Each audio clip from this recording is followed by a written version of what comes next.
on a besoin du tzaddik. On a besoin de Rabbi Nachman. On a besoin du tzaddik de la génération. Et en l'occurrence, c'est marqué dans la Torah Vav de la première partie du Likutei Moharan que Rabbi Nachman il ramène qu'en vérité, Moshe Rabbeinu, il a demandé à Yoshua bin Nun de faire la guerre à Amalek. C'est Velachem Amalek. Il a demandé Moshe Rabbeinu, il lui a dit à Yoshua, il lui a dit va et c'est toi qui vas faire la guerre avec Amalek. Et il explique Rabbi Nachman que c'est l'élève en fait, qui a le maître, qui est Moshe Rabbeinu, et il y a l'élève.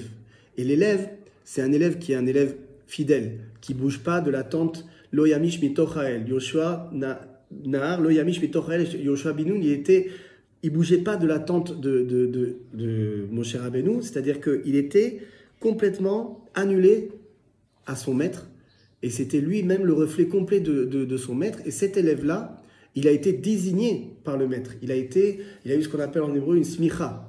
Il a eu une validation de la part de son maître. Et dans notre génération, on a Rabbi Nachman, qui est le dernier tzaddik Yesod Olam avant Mashiach. Et Rabbi Nachman, il a donné une smicha à l'époque à son élève principal qui s'appelle Rabbi Nathan, et plus proche de nous, à Rabbi Israël Berodesser, en lui envoyant la lettre du ciel. Dans la lettre du ciel, il lui dit que ça a été très difficile de descendre vers toi pour te dire que j'étais enchanté de ton service divin. Et Alecha Amarti Aesheli Tukad al Mashiach. Et c'est sur toi que j'ai dit que mon feu, il va brûler jusqu'à la venue du Mashiach. Donc on en est là. Les enseignements de Rabbi Nachman, ils sont en train de se propager. Et il a désigné, proche de nous, de notre génération, quelqu'un qui s'appelle Rabbi Israël Berodesser. Et lui, c'est le Talmid. Et lui, c'est l'élève. Lui, il est comme Yoshua bin Nun. Il est comme le Rav Chaim Vital pour le Hari Akadosh. C'est le principe de l'élève. Donc nous, en fait, aujourd'hui, la guerre contre Amalek, on comprend que c'est l'élève qui est en train de le faire. Il écrit Rabbi Nathan. Pourquoi c'est l'élève qui doit faire la guerre? Parce que, en fait, la guerre d'Amalek, c'est pour cacher le nom du tzaddik. Tout ce qui fait Amalek, c'est pour cacher le nom du tzaddik. Vu qu'il y a une recrudescence des enseignements de Rabbi Nachman, que le date, la connaissance et la conscience, la culture Rabbi Nachman est en train de se propager, alors que la seule chose que peut faire le mal, qui est Amalek, c'est d'essayer de cacher cette lumière-là. Il ne peut pas le battre à lui parce qu'il a déjà gagné. Rabbi Nachman, il a dit « Nitzarti vanatseach ». Rabbi Nachman, il a dit « Ça y est, la guerre contre Amalek, je l'ai gagnée. La Géoula, je l'ai obtenue. Maintenant, la seule chose qu'il peut faire, c'est cacher Rabbi Nachman et cacher sa lumière. » D'accord? Donc en fait, quand on voit ce travail-là, ce subterfuge qu'il a à faire, nous on doit comprendre que notre délivrance, elle est au travers de l'élève. Et ça veut dire quoi de l'élève? Ça veut dire qu'on doit écouter ce que dit l'élève. Qu'est-ce que nous disait qu'est-ce qu'il a fait Rabbi Nathan? Rabbi Nathan, il a écrit ce que Rabbi Nachman a dit. Il a posé sur des livres. Il a écrit les livres, il a écrit une partie de Likutei Moharan, le Likutei Tfilot. Tout ça, c'est les armes de l'élève. L'élève, il nous a donné, le maître, il a dit, l'élève, il a écrit, et nous, qu'est-ce qu'on doit faire? C'est concrètement s'immerger dans les livres du tzaddik. Ça, c'est la première chose. Et Rabbi Israël Berodesser, évidemment, il n'a fait que répéter. L'une des grandes choses qu'il a répétées sans cesse, c'est que l'on doit s'attacher aux livres de Rabbi Nachman. On doit étudier beaucoup, beaucoup, beaucoup les livres de Rabbi Nachman. On doit se plonger dedans, on doit les comprendre, on doit aller faire des chavrutot, on doit faire des soirées entre amis et des conversations entre amis. On doit vraiment prendre ça très très au sérieux parce que c'est là-bas qu'est la construction du Beit HaMikdash qui va venir. Parce que c'est marqué que celui qui a de la conscience, c'est comme s'il construit le Beit HaMikdash. La conscience, la connexion avec Hachem, c'est comme si on construisait le Beit HaMikdash.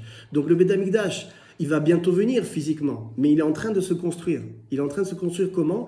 Avec le niveau de conscience qui est en train de grandir et avec la diffusion des enseignements de Rabbi Nachman.